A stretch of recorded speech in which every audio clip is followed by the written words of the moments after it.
Okay, good afternoon or morning or evening. Whenever Mm, you're watching this video, welcome to another episode of Around the World in 50 Days. 50 films. 50 films, yeah. I don't Yeah, think either of us are 100% on board today, so yeah. this could be We, interesting. yeah, we both had a relatively sleepless night, which is somewhat fitting given that the film that we're talking about today is the Norwegian crime drama from 1997, Insomnia. Yes, we landed in Um, Norway, yes. So our and balloon. specifically the land of the midnight sun. Yep. So for those who haven't seen any version of this film, because apparently there's another remake that came Yes, out in there is the famous 2012. Nolan remake. Mm. And then there's I can't remember what nationality the one in 2012 was, Yeah, um, but certainly not English speaking anyway. it, But yeah, it's about a in this case in the original in the Norwegian one, a Swedish cop played by Stellan Skarsgård, who works for the Norwegian police in Oslo, so the capital city. as he's left the Um, Swedish police in disgrace. mm, and has to fly up to the very tip of Norway. Um, they don't ever actually say exactly where it is, so it could be one of the islands. Um, and solve a crime, Yeah, solve a murder. I it didn't do much for me. No, No, I I don't know. It might have been a mood thing, but yeah, it just didn't super work for me. I think it did come right at the beginning of this like current Scandinavian Yeah, crime drama wave. Really, I it's was probably one of the things that started it. I suppose in that case, it's always the first one. Quite often is not necessarily the best one. I thought Skarsgård's performance was very good, Mm, but I was quite glad for its brevity by the time it ended, yeah, because it is only yeah, a short 1 hour 36. And mm, you know what? More films should be an hour and a half. Like, yeah. I mean, I think we that should have shorter films again. I think it shows that it can be done. This film as well, because like it's not a. I mean, it's not the most complicated of plots, but at the same time, it's got a lot to establish. Yeah, it does. Especially creating the effect of madness on the policeman, um, It does because make he's me suffering from insomnia. realise how close gritty Nordic drama is to gritty Scandinavian drama to gritty British crime dramas. There's a Mm, similar through like theming there. Hey, we've got a through line this week as well. we While we do. followed Thingy into the Moomins. Yes, we followed Max von Sydow Yep. from Sweden, playing chess into the Moomins. Yeah, which We're was now Finnish, taking and now we're following Sten Skarsgård to Norway. mhm, to Norway. Yeah, um, so it's been quite a journey, really. Like I Yeah, suppose it's slightly fitting in a way, because obviously Scandinavia does have shared cultures, but it also has differences as well. So the fact that um, it we've had actors in three crossover in three of the yeah, films. It's quite important, I suppose. I actually quite enjoyed it. I understand what you mean, though. I think there's also a little hype with this film, because of the Nolan one, because the yeah. Nolan one was not necessarily that well received, and it was one of those like early 2000s films where they Nolan's were. first major film. No, I don't think it Does it was. come after Memento or Yeah, before it comes after Memento? Memento. So he's got two Yeah. films before it then. Hmm. Um. But it's before Nolan was, Nolan. True, true. Yeah, it was 2002, the Nolan one, so it was only like 5 years after the initial release of this, and like international markets didn't actually get this until 98, 99. So, Yeah, um, so it was the Nolan one was one of those ones where it was getting criticised for it being a Western or Hollywood remake of something that was out there, and it was actually available. I think, like, I mean, it wasn't everywhere, but yeah, like, and it was one of those like, oh well, just just for stupid people who can't read subtitles and that sort of claim. Um, I think actually, I mean, I have seen the Nolan one. Have you? no, I don't think I have.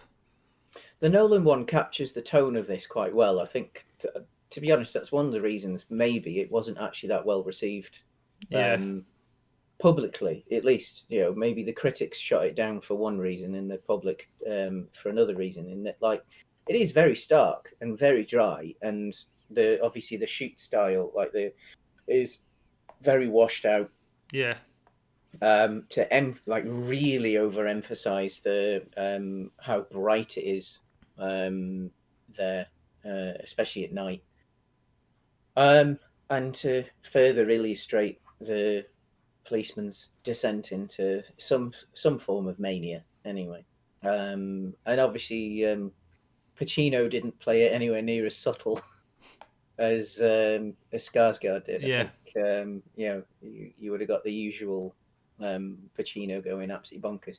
I'm sure wasn't the villain Robin Williams in this in the American remake? Don't think so. I can't remember because I know he then because not too far after that there was 1 hour photo where he ended up playing a relatively similar character, but he was the focus of it as opposed to it being Pacino that was the focus. Oh yeah, Of, you're right. yeah. Um, And it's set in Alaska. yeah, which I mean obviously makes sense as far as an American remake goes. Although some of the through line, I can't remember how they would have changed the gun plot because that's one of the main things, really. The fact Yeah, that like Skarsgård shouldn't have had a gun with him because it was an unregistered Swedish police pistol. I guess you still have the notion that he can accidentally kill his Mm. colleague and blame it I on the. mean, yeah, You just remove that you shouldn't have a gun at all. It doesn't change no. too much. Although it does change some of the element of the fear that the police officer would feel, because like obviously as the rest of the world knows all too well, American police just if they don't have a gun, they're probably naked. Like whereas like it was quite well established in this that the Norwegian police are Don't. only allowed Yeah, to carry guns in like very very extreme. specific. Yeah, and they've got to apply for um, not a license for it, but Yeah, they almost like a warrant. They've got to have a reason to have a gun that there particular was day. a. It felt like there was a decent, not a decent amount. Like that's not the term I may be looking at. There was a skeeviness to the film. Mm. Yeah. Yeah, like because even our the protagonist is not a, or at least, and obviously he's slowly losing his mind to the Mm. insomnia and to the fact that it's never dark Yeah. up that far north. But like he's not a pleasant person, He's not a pleasant and even person, when but you I get also. in, I'm not saying that protagonist should be Mm. inherently No, pleasant, no, no, no. and even getting into what we know of his backstory, it Mm. seems his behaviour isn't solely because of the insomnia. No, no. Although I do like the bits like where it does make you question what's real. There's a few scenes where See, I never really felt that with it. you see, I got a hint at least that there was the director was potentially playing with, is this real, or is some of this, not all of it, in his head? Like, so when he's got the girl in his car, um, and she says to him, "Show me something cool," and he's like, "I don't know what's cool anymore," and then he slams his foot down on the accelerator and puts it into a higher gear, Yeah. brushing her leg as he puts it into a higher gear. Now, we've already seen in one of the opening scenes that he's a reckless driver and he doesn't care and like deliberately goes through a red light and claims it's a green light, and his partner believes him because his partner's already losing his marbles a bit as well. Has a bit of a short-term memory loss. So the bit that immediately follows that, where he places his hand onto the thigh of the girl and then slowly moves it up, I'm not entirely sure that actually happened. I think that might there is a at least an implication that potentially it was an element of fantasy within his own mind, that he wanted to do it, like, not that he's guilty of at least intent, um, but maybe he didn't do it because when um, she's quiet for all of it until she makes a noise when he touches a little bit too high, and that's when it seems to just snap, because it goes from being a little hint of a pleasurable noise to she's absolutely screaming. And of course, at this point, he's driving like a madman. Yeah. So it could be she's terrified of the fact that he's driving like a madman and not of the fact that he's had his hand up her skirt. And I think the fact that, like, you don't, as a viewer, you don't know whether that's real or not, is a nice little touch See, to the. I just didn't read a feeling of obviously he is slowly kind of losing it in his sleep patterns and things like that. But I never felt, I never really, and maybe the directorial intent was a level of unreality to everything, but I never really felt a level of unreality. No, I can get Just that. like a I can. cold grimness to everything. Mm, like, I think it's an interesting one that, like, I I think if we were like still at university or something like that, this is probably the kind of film that maybe you could watch a couple of times to Yeah. think about and write essays on and make all sorts of outlandish claims about and what have you. Like, there is that element of maybe the director had intentions to create an element of unreality, but at the same time he does it in such a subtle manner, Yeah. that potentially, again, you could also read it as exactly as it is. Um, excuse me. I quite like the relationship that he has with the murderer as well, because you can see that he can see that the murderer is only a few steps away from him, Yeah. in a way. That he does have these darker, slightly inappropriate ideas, whether that be putting his hand up a skirt of a 17-year-old girl or what have you. I mean, the scene where he kills the dog just to, like, fake the ballistics for the bullet. You've got to be a bit I mean, off your trolley for that. there's the implication, I think, at various points that he's worse than the killer. Mm, That if I think the film almost buys into the notion that it wasn't premeditated murder, yeah. that it was an accident on the killer's part, and he's projecting an awful lot of himself Mm, onto the killer. Yeah. Like, there's moments in the interrogation room where he's like, "Why wouldn't you do that? Why wouldn't you do that?" Because he knows full well that he potentially Mm. would. Like, Yeah. Yeah. I agree. I agree. Um, I sort of want to rewatch the Nolan one now. yeah, Like, um, I've never seen it, so maybe it would be a good opportunity to watch it.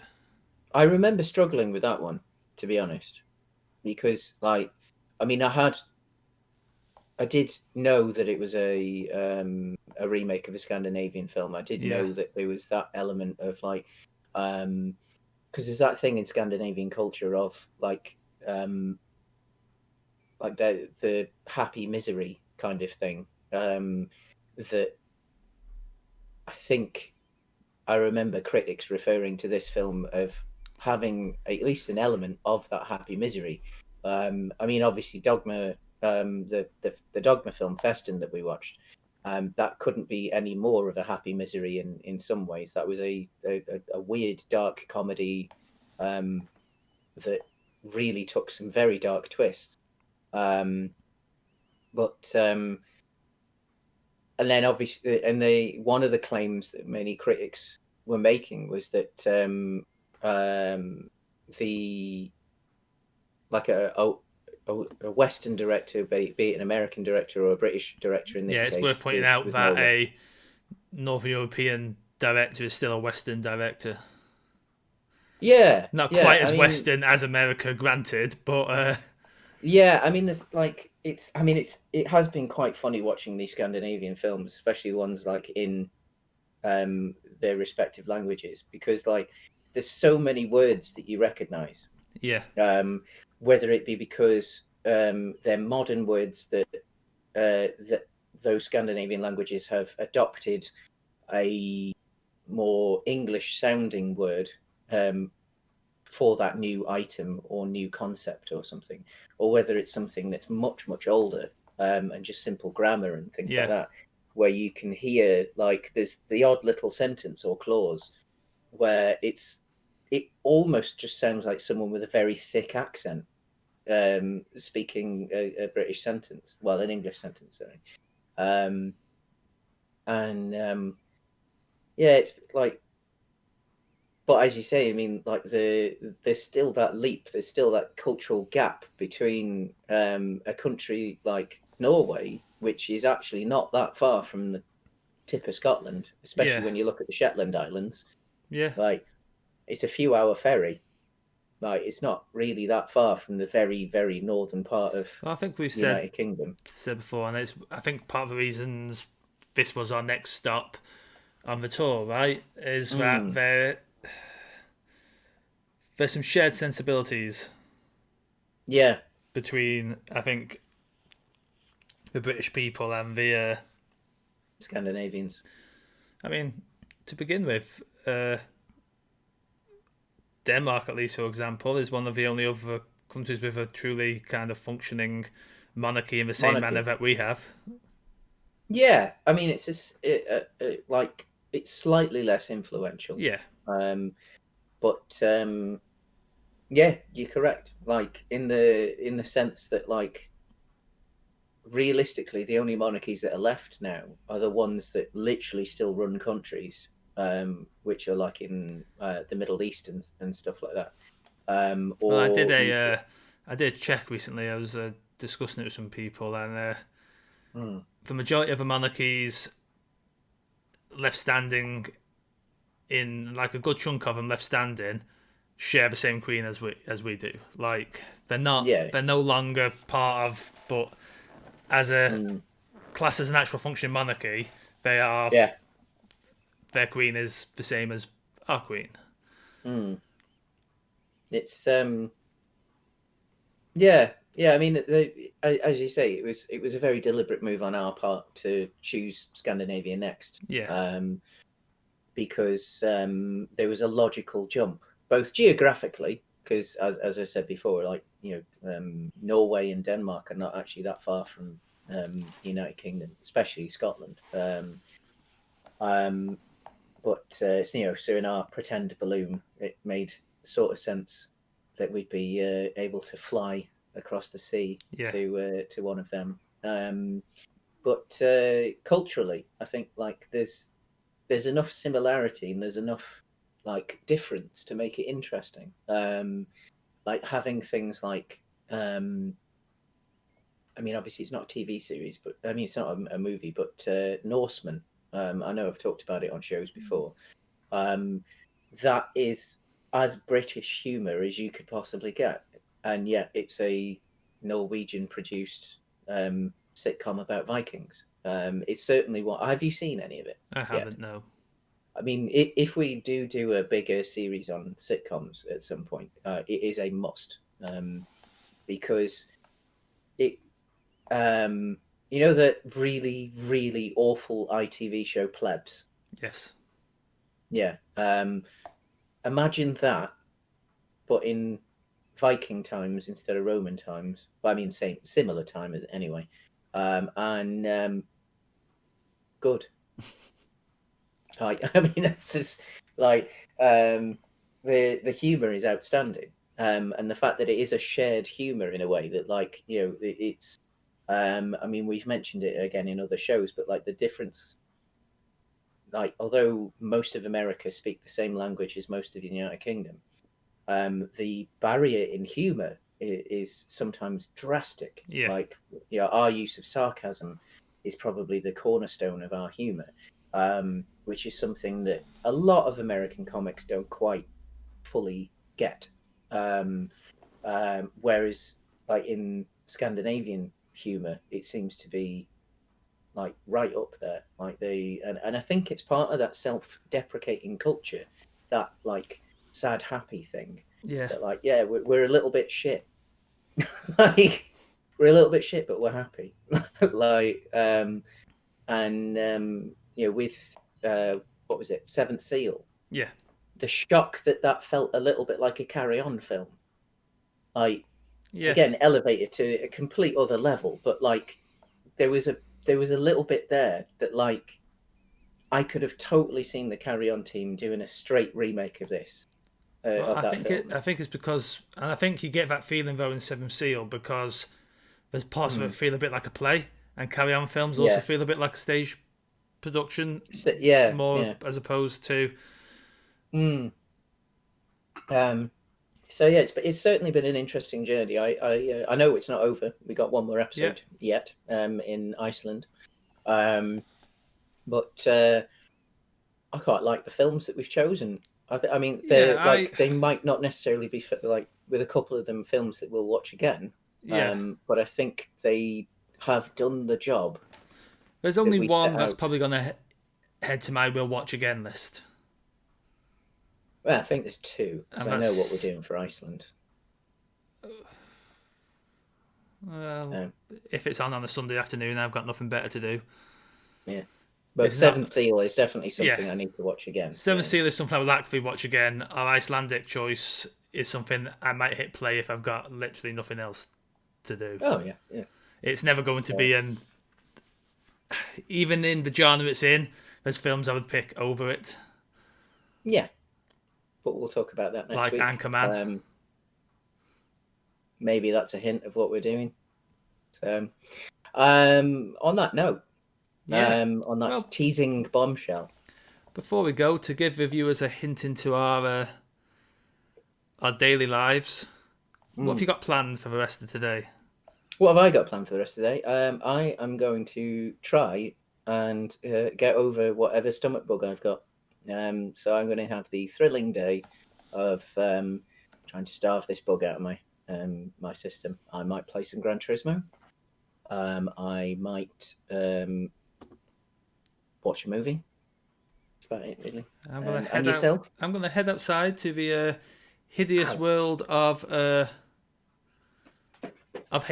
pollen, Oh yeah, and it's, I'm then going to stand amongst all this pollen and spray mhm. paint at little plastic men, further damaging my health with spray paint fumes.